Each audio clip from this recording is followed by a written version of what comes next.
Lead your journey into Cabernet Sauvignon magnificence.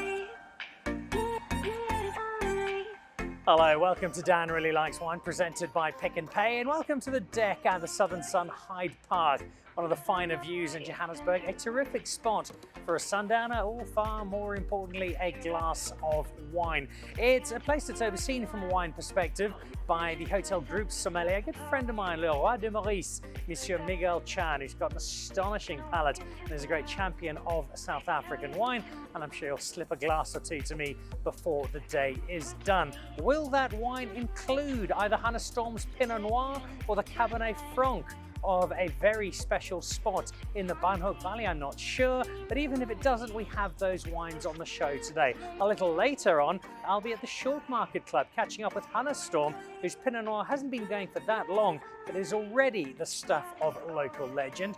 First up though, it's the chance to meet a pair of brothers just outside of Stellenbosch, who at Rainbow's End don't just have one of the great views of the valley, but are also making some Cabernet Franc that's helping to redefine our understanding and appreciation of a wonderful grape.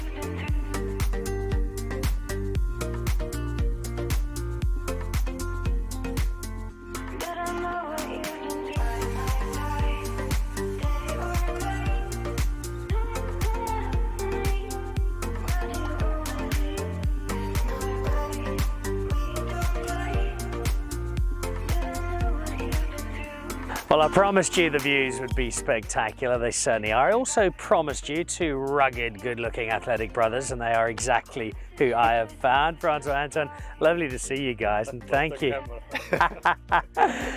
Thank you for welcoming us into your home here at Rainbow's End. How does this work? What's the division of labour here?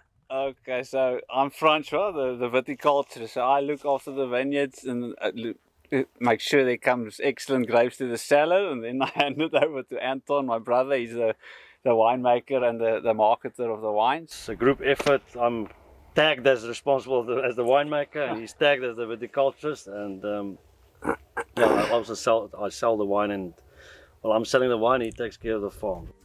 Anton, give me a sense of the family history here at Rainbow's End. My dad bought the farm in 1978. I was one at that time. Francois wasn't even born. And my dad had this dream of, try and make a living out of the farm, not just doing his engineering. And then, like I said, he sold his practice in 1999, and then we started to get in 2000. And from there, we started 2002 first vintage.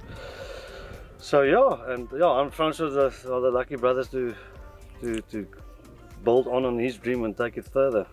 Francois, 20 years on now, it's a special year for you guys.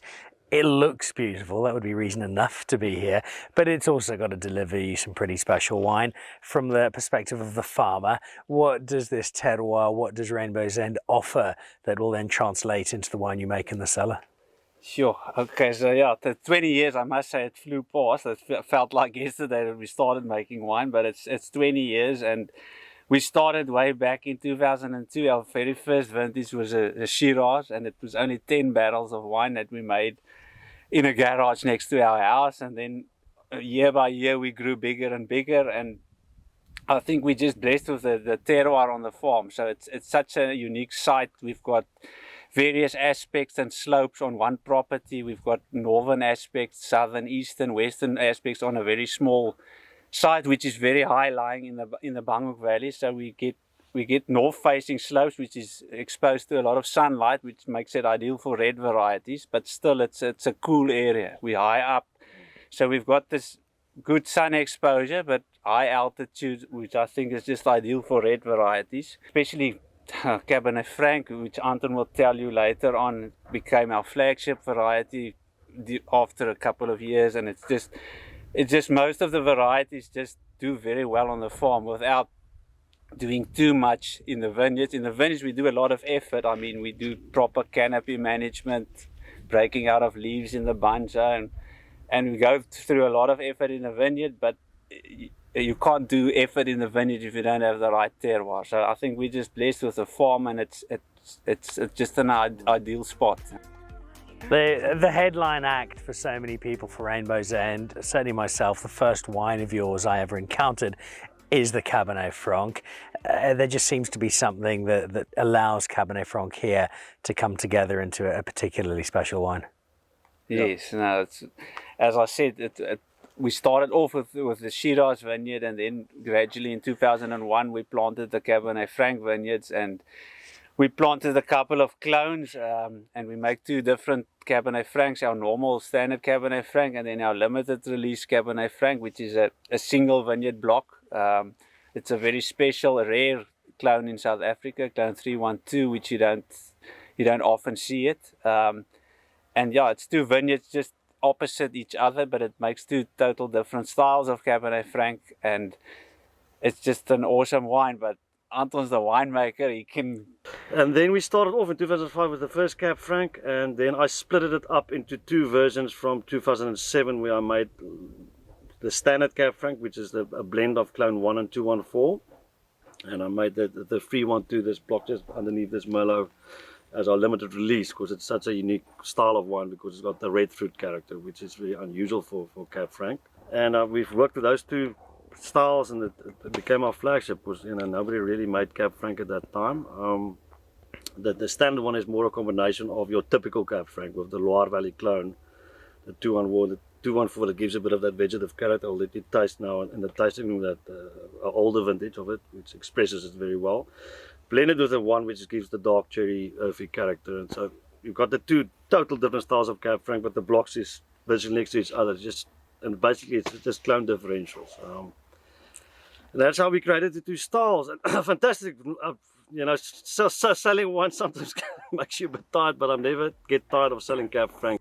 All this talk of wine, and particularly Cabernet Franc, has built up a thirst. So as much as I'm enjoying the view here, let's move back to another one, down to the tasting room, and see just how good this Cabernet Franc really is.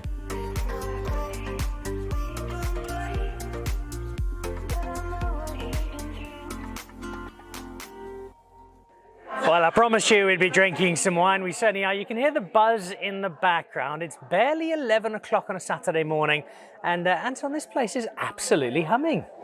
Yeah, we're lucky to say that we used to, all the years from 2002, we used to do the wine tastings in the main house.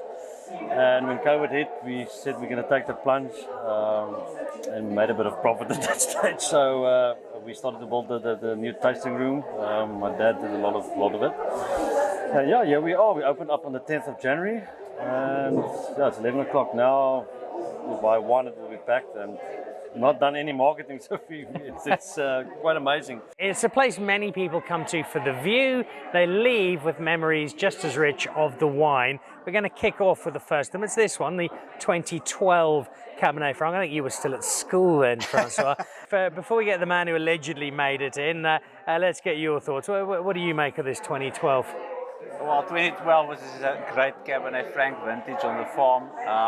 We had a lovely ripening period. Climate was ideal, and as we talked previously, Cabernet Franc on this property just does amazing. It's planted a bit higher up against the back of the Onkershoek mountain, all on north-facing slopes. And this Cabernet Franc, it's made of two clones. It's a clone 1, which is a French clone, and it's a South African clone, and then clone 214, which is a French clone. So we blend the two clones, and it just makes an amazing wine. It gives you that typical Cabernet Franc character, where the limited release is more red fruit driven. This is more your black fruit, a bit of that green character, which is typical of Cabernet Franc, and it's an amazing wine. It's also a wine that 10 years on is remarkably fresh and lively. Yeah, we make the wine in a style, obviously you take what your terroir gives you, but you can adapt with the winemaking a little bit, the style, the time of picking, big influence also with post-macerating, leaving on skin afterwards. So we make a wine that we're selling the 2019 and starting the 220 in this year, that the guy can drink and enjoy it right now. You can't sell a bottle of wine to a guy that doesn't want it. No, but not everyone has got a cellar that he can keep his wine. So we want him to enjoy it as in 2019-20 right now. It's going to have a limited release. But you can also mature these wines for 10 years plus. This Cab, like I said, the standard Cab Franc, this is 2012, it's 10 years old. It was one of 3 Cab Francs selected at the Middelburg auction. I think it was in 2017. got an absolute perfect expression. This one is now, I think, at its optimum. Introduce us to the second one and tell us why it is different and what's making it so. Right, so the second one is a 2020 limited release, which is out of a single block, which we just saw up in the mountain there. Quite high up, it's 0.7 of a hectare. We only make around about between 3,500 and 4,000 bottles of it. But this, like Francis said, the specific clone, the 312, it's a Bordeaux clone as well. Gives a red fruit character, and very few people uses it. And it's just a style of Cabernet Franc that if you blindfold yourself, people would say, yes, but is this Cabernet Sauvignon or Cabernet Franc? So it's got a bit of that Cabernet red fruit character in it, and it's a very nice one to convert people to go to Cabernet Franc. What does the farmer think of the 2020? I think it's, well, I must say, if I can choose one variety to farm with out of a vineyard perspective, I would also choose Cabernet Franc, just the way it grows in a vineyard. It's a nice upright grower, so it's easy to farm as a variety. It doesn't grow too vigorous like Shiraz. It's a lovely grape to work with in the vineyard as well, and yeah, I think it translates back into the wine. I think you guys have created the perfect storm because you've got incredible Cabernet Franc amongst other outstanding wine. You've got some of the best views in the country, and you've got this magnificent new tasting room. You're going to need capacity for about 3,000 people before the year is end. So I'll leave you two to plan all of that. What I'm going Let's stay back here and go and do a golf trip. While the brothers Milan try and work out to do with all of the crowds are going to be flooding in, I'm going to go and settle down and finish the rest of this Cabernet Franc.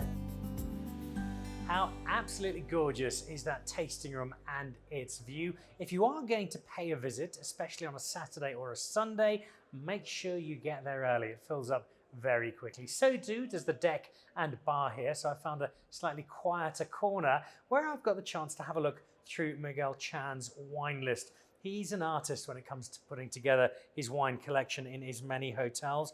And what is especially cool here is the wine they have by the glass. I'm just having a quick look through. They've got some Elgin Chardonnay from Paul Kluver. They've got some of Takara's Elgin Sauvignon Blanc. If you're looking for some red, some of Jean Engelbert's Stellenbosch Reserve, some of Trezanne's Soiclan Cinsault, a lovely, soft, understated wine. Or one of the rock stars of Paarl, the Villafonte Seriously Old Dirt by the glass. And that's before you even get in to the huge range of bottles. You could basically spend hours and hours and hours here. And if you get through to the Pinot Noir on the list, you'll find plenty, unsurprisingly, from the Hemel-en-Aarde Valley. And amongst the great producers of Pinot Noir in the Hemel-en-Aarde is a guy called Hannes Storm. His background goes well beyond starting this particular brand in the Hemel-en-Aarde. He's had it up and running for just over a decade now. The reviews are absolutely raging. I agree with those reviews, and it's wine that flies out the cellar very quickly.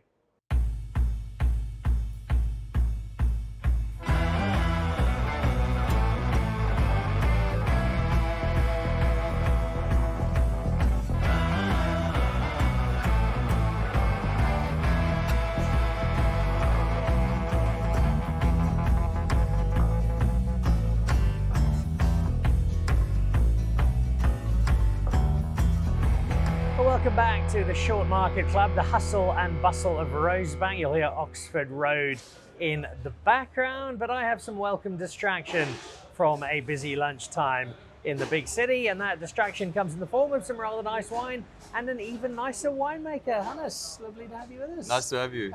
Nice to be here, Dan. Thanks. Because is this your first visit to the Short Market in Johannesburg? Yes, yeah, it's my first visit here.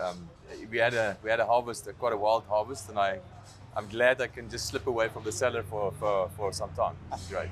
Now, are you one of these Cape winemakers who arrives in Joburg with a Kevlar vest and a bulletproof helmet and a sense of terror as you make your way into the city? I must say, us three, we had that discussions while we got on the aircraft, but we were soon greeted by smiles and happy faces. So it went well. No, we're quite streetwise here, and we just enjoy the fantastic people and the nice places out here. Yeah. Well, you've travelled up with two other good friends of Dan Really Likes Wine, Peter Allen Finlayson and Bevan Newton-Johnson, and you all come from a very close-knit community of winemakers and a space that you've known for a long time, because before you got into your own wine with Storm, which we'll talk about in a moment, there was time at another reasonably well-known estate in that part of the world. Yeah, it's quite, the wine world is so small, and I started actually out my career at Hemel-en-Aarde Vineyards, and that was obviously where Peter Allen's father started in in the early 80s. And so it's a very close-knit family, as you say. So yeah, I was there for 13 vintages, and it was a wonderful learning school. Had a lot of carte blanche in the winery and the vineyards to play around.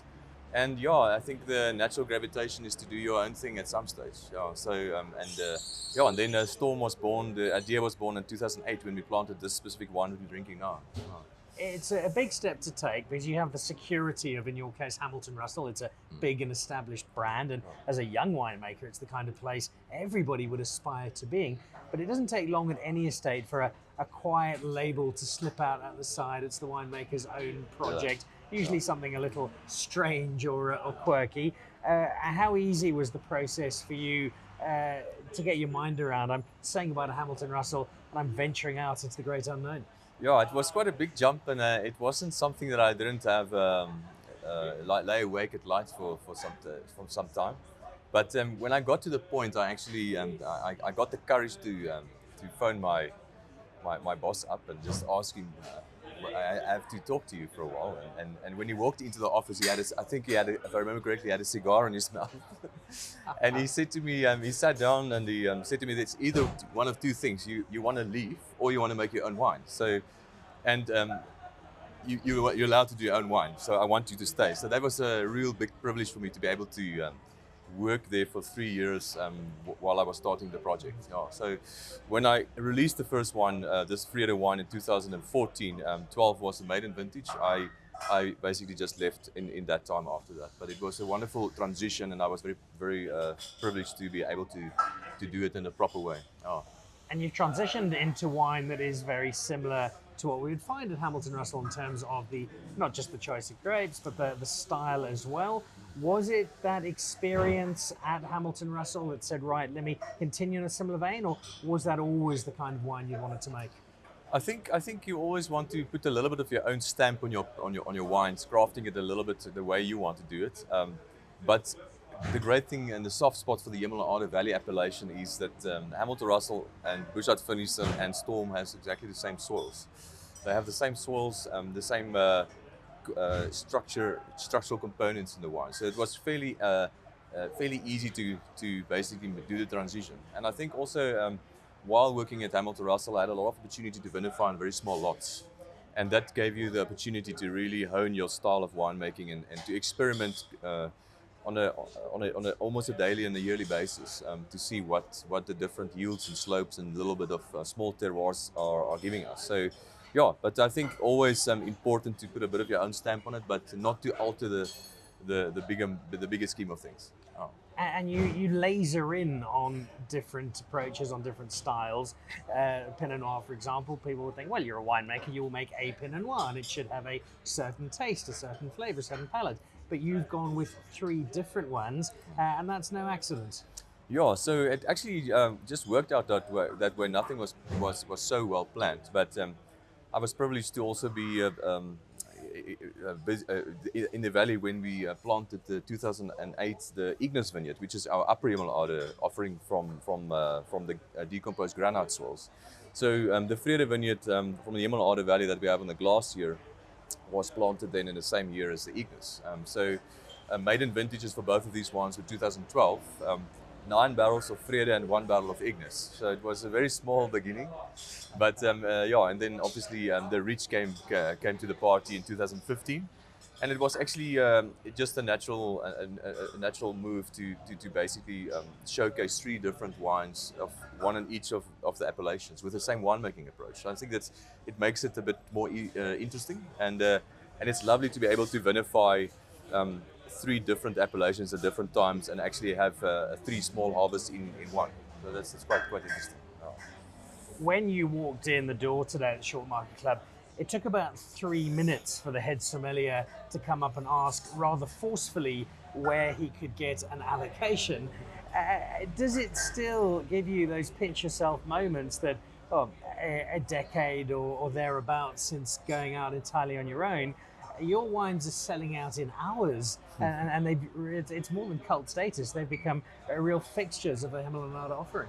Yeah, it's just I think it's just a question of hard work and big privilege. Yeah, no, it's wonderful. We just released the 2020 vintage, and we were kept busy with all the logistics of the wines.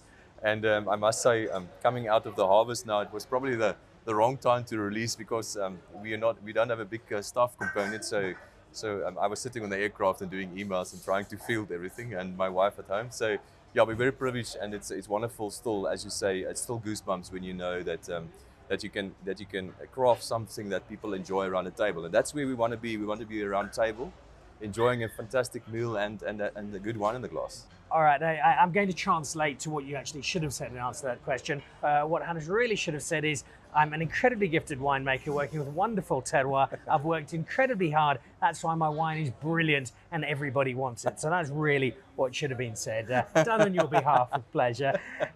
We've got a glass here. This is the Freda. Tell me why it's called that, and then why this particular wine reflects who you are as a winemaker.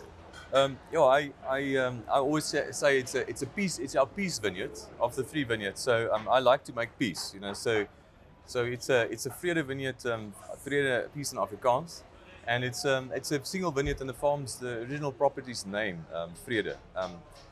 First vineyards were planted there in 1978, and it's really a very special property, a very small property, but in the epicenter of the Hemel-en-Aarde Valley appellation, with wonderful slopes, very marginal soils, but soils that we need in a wine like this to have a bit of structure, but to also have a soft side. And I think that is maybe that relates to me also. I can be quite harsh, but I always have a soft side, So I think that silky glove that they talk about is very important in this wine. And I think Pinot as a whole, if one can make a wine that has structure but also have a soft side and a sensual side, I think that is important. And that is, I think, what we have in the glass developing. Yeah. Well, I think we've only seen the soft and sensual side of you today, Hannes, both in winemaker and in wine. And I leave you with some very exciting news. I have cajoled, persuaded, bribed and threatened Mr. Storm, and as of 2023, Dan Really Likes Wine has been allocated a glass of Pinot Noir per year. Cheers. Cheers, Dan. Another one of the wonderfully laid back and seriously cool winemakers we've got in South Africa, Hannes Storm, who's Pinot Noir. Good luck getting hold of it, but if you can, do not let it go. Never share it with anybody. It's fabulous stuff. And a great restaurant there as well. Another of Luke Del Roberts' Joburg openings. Welcome addition to the restaurant scene up north, as is this. This has been here a little longer. This is Luce at the Southern Sun Hyde Park. I've got slightly mixed memories. The first time I came here was with my then girlfriend, now wife, and the chef brought out a plate of mushrooms, put them in front of me, and stood there to watch me eat them. I hate mushrooms. I choked them down in front of them to show my girlfriend how cool I was, and she married me, so I guess it worked out in the end, and I have had many happy meals then since. The Italian food going beautifully with the extensive wine list that Miguel Chan curates so beautifully. So that does it for another week on Dan Really Likes Wine, presented by Pick n Pay. Keep drinking South African wine, keep celebrating South African wine. We'll see you again next week. Goodbye.